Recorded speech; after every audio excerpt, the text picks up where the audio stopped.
Jadi memang satu apartemen, ya, inisial A, kemudian dia mendengar, kemudian juga mengetahui, oleh karena itu memberikan keterangan, sudah memberikan keterangan. Kalau pengacaranya Fadel saya tidak mau, tapi kalau seandainya Ibu Nikita Mirzani menunjuk saya jadi pengacaranya, saya mau.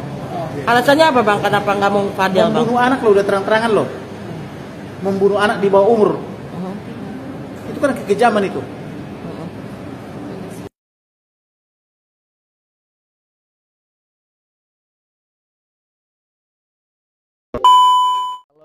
Pandangan dari seorang Ki Haji yaitu bahkan lebih dari satu kali ya, kalau artinya berbuat sesuatu ya itu lebih dari satu kali, dan yang ketahuan itu 2 kali kalau tidak salah ya, terjadi hamil tapi akhirnya diaborsi, itu 2 kali aborsi, yang mana Loli tidak mengakui karena saking cintanya akhirnya menutupi segala kesalahan dari yang diperbuat oleh pacarnya tersebut. Hasil musyawarah dari antara Loli dan pacarnya, karena mendapatkan tekanan yang akhirnya mau tidak mau Loli melakukan hal tersebut yang tidak mau diketahui oleh orang tuanya, karena kan kalau ketahuan ini imbasnya akan dampak terlalu besar untuk seorang ibunya itu Nikita Mirzani. Ya kalau nggak salah santai aja, datang aja Mas si kura-kura ninja itu. Insya Allah jika umur panjang, hari Jumat depan klien kami Fadel Al-Fajar Bajide dan kami tim hukum yang saya pimpin akan datang. Anda tidak bisa lari kemana karena ini persoalan tindak pidana kejahatan perlindungan terhadap anak. Kita bicara soal anak yang harus dilindungi dari predator. Saya datang ke polisi, gunanya polisi kelani hukum rimba, saya pakai motor banget. Kembali lagi di IO Channel.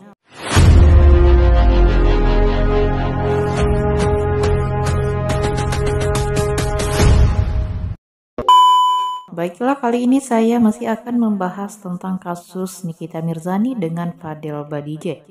Saksi kunci kasus Loli, Nikita Mirzani geram dengar perlakuan Fadel. Untuk selengkapnya simak video berikut ini. Saya kira kalau untuk lepas dari jerat hukum sangat tipis, karena Loli ini ya tadi di bawah umur. Tidak ada kata apapun dan tidak ada alasan apapun. Mau tidak mau cabul ini terhadap anak itu harus dipenjara. Tidak enak badan, satu, itu sangat tidak masuk akal. Justru timbul pertanyaan, kenapa dia tidak datang? Takut. Itu kalau takut, kenapa dia takut? Kalau takut berarti kan kemungkinan bersalah. Itu. Kedua, bukti-bukti belum disiapkan. Bukti apa? Bukti itu ada di kepolisian dari pelapor. Tidak seharusnya dari terlapor ini sibuk menyiapkan bukti-bukti yang apa namanya untuk disodorkan kepada kepolisian. Teman-teman kepolisian sudah punya bukti kok. Gitu. Makanya cara berpikir kuasa hukumnya ini memang cara berpikir pengacara pecatan, bukan pengacara seperti pengacara profesional lainnya yang menjalankan hukum acara kalau menurut saya. Itu dia. Harusnya hadir Fadel ini ke kepolisian. Kuasa hukumnya dampingin gitu. Bukan kuasa hukumnya malah ditinggalkan kliennya jalan-jalan kemana, saya nggak tahu, jalan-jalan ke Malaysia atau kemana gitu. Atau itu pura-pura jalan-jalan aja, biar nanti takut ketahuan kalau bukan pengacara. Padahal semua orang tahu, karena pernah disiarkan di TV juga kan, kalau Rasman ini pernah dipecat secara tidak hormat oleh Kongres Advokat Indonesia. Saya rasa kalau memang ini benar-benar Fadel dengan Loli ini melakukan hubungan suami istri, itu jelas pencabulan terhadap anak. Karena Loli ini masih di bawah umur. Tidak ada kata apapun dan tidak ada alasan apapun. Mau tidak mau cabul ini terhadap anak itu harus dipenjara. Mau Loli ini hamil, mau Loli itu tidak hamil, apapun alasannya, yang jelas Loli di bawah umur, tidak ada alasan untuk tidak dipenjara. Jadi karena anak di bawah umur, ya mau tidak mau proses hukum terlepas nanti apa hasilnya, apakah benar-benar melakukan hubungan intim seperti layaknya suami istri atau tidak. Ya, kalau kita melihat nih, Fadel kemarin menunjukkan hasil USG, ya. Hasil USG katanya tidak hamil. Secara tidak langsung dia mengakui dong. Dia mengakui melakukan itu, melakukan hubungan, karena dia menyebutkan ini tidak hamil. Kalau memang tidak mengakui, saya tidak pernah mengakui. Hamil dengan siapa itu saya tidak tahu. Tapi kan dia malah membawa hasil USG, memperlihatkan hasil USG kalau Loli ini tidak hamil. Belum lagi USG ini salah satu prosedur medis lah yang harus dirahasiakan, apalagi itu anak di bawah umur, tidak boleh disebar begitu. Belum lagi seperti itu. Tapi yang jelas pengakuan dari Fadel ini, pengakuan bahwa hasil USG itu tidak hamil secara tidak langsung menurut saya, itu sudah mengaku.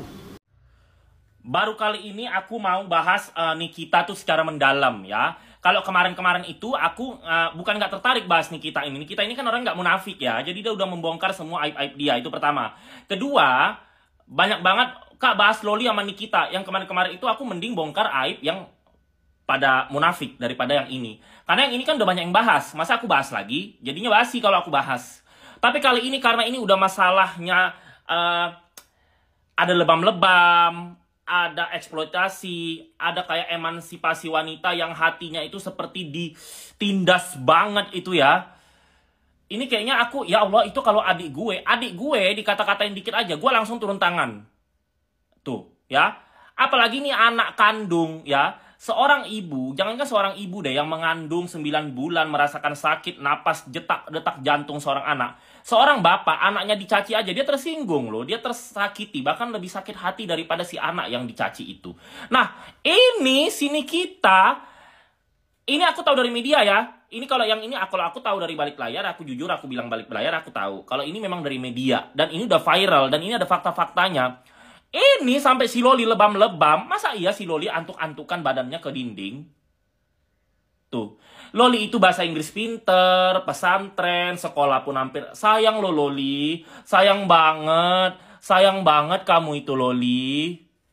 Nanti kamu umur 30-35 baru kamu itu merasa, baru kamu sadar bahwa ini adalah hal bodoh yang kamu lakukan pada saat kamu masih labil dan polos seperti ini gitu. Kalau aku kan udah dewasa, udah melewati banyak kehidupan, udah paham gitu-gitu. Udah cinta-cinta monyet itu 25 tahun lalunya gue gitu.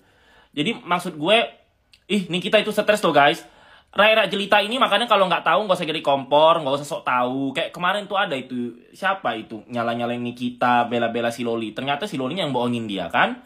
Lu kan nggak hidup di dunia entertain, makanya tiktoker, kalau kalian nggak pernah hidup di dunia entertainment, nggak usah sok tahu deh, bahas yang lain aja. Kalau gue bahas dunia entertainment, karena gue hidup di entertainment. Circle gue ini 75% di entertainment. Wajar. Produser buka profil gue, oh iya Satrio udah pernah main ini. Wajar. Kalau kalian kan baru-baru nongol kemarin sore di TikTok ini, gue sok-sok tahu kehidupan orang nyalain si kita. Nikita itu stres loh. Mana ada seorang ibu? Seorang ibu itu, anaknya dikatain aja dia sakit hati. Apalagi ini si Loli sampai lebam, sampai bayari kuliah orang katanya, sampai hamidun, sampai sampai abors itu kayak itu jantung sini kita itu dia nggak akan tidur mikiri itu guys. Itu kan nafas anak itu menyatu sama nafas dia, satu puser loh, satu kehamilan. Aduh, Nikita nanti gue datang deh kalau sidang, itu anak larus tuh penjarain. Aduh, ngeri. Nikita Mirzani geram dengar perlakuan Fadel Badijeh ke Loli. Hal ini ia dapatkan dari anak Tio Pakusadewo. Anak Tio Pakusadewo, Anissa Pakusadewo, menjadi saksi kasus Loli. Anissa disebut menjadi saksi kunci dari kasus yang dilaporkan Nikita Mirzani. Sebagai informasi, Nikita Mirzani melaporkan Fadel Badijeh yang mana adalah pacar anaknya yaitu Loli. Fadel Badijeh dilaporkan atas dugaan pencabulan anak di bawah umur dengan korban Loli. Diduga Fadel Badijeh telah mencabuli Loli yang masih di bawah umur, bahkan menyuruhnya aborsi. Lantas, apa hubungan Anissa Pakusadewo dengan Loli? Mengapa dirinya bisa mengetahui seluk-beluk kasus tersebut? Rupanya Anissa tinggal bertetangga dengan Loli di apartemen dan mengetahui bagaimana sikap Fadel Badijeh terhadap anak perempuan Nikita Mirzani. Dikutip dari YouTube Intens Investigasi, Nikita Mirzani mengatakan Anissa telah dimintai keterangan atas kasus yang ia laporkan. Nikita Mirzani mengaku geram mendengar kesaksian Anissa. Anissa Pakusadewo rupanya menjadi teman curhat dari Loli. Mengetahui kesaksian Anissa, Nikita Mirzani pun tak menyangka hasil visum kedua yang dilakukan pada Laura Mizani Naseru Asri alias Loli akhirnya keluar. Kendati demikian, kuasa hukum Nikita Mirzani, Fahmi Bahmid, enggan menjelaskan detail hasil visum kedua Loli. Pihaknya hanya mengisyaratkan mengantongi hal luar biasa. Fahmi bersikukuh tak memiliki hak untuk membongkar hasilnya. Disinggung reaksi Nikita Mirzani mengetahui hasil visum Loli, ia tak memungkiri perasaan seorang ibu yang geram. Lebih lanjut, Fahmi kembali menegaskan kapasitasnya selaku kuasa hukum. Yang jelas apa yang terjadi sebelumnya adalah proses tersendiri. Dan ini adalah proses tersendiri dengan hasil sendiri-sendiri, tapi itu adalah bukti yang sangat luar biasa, pungkasnya.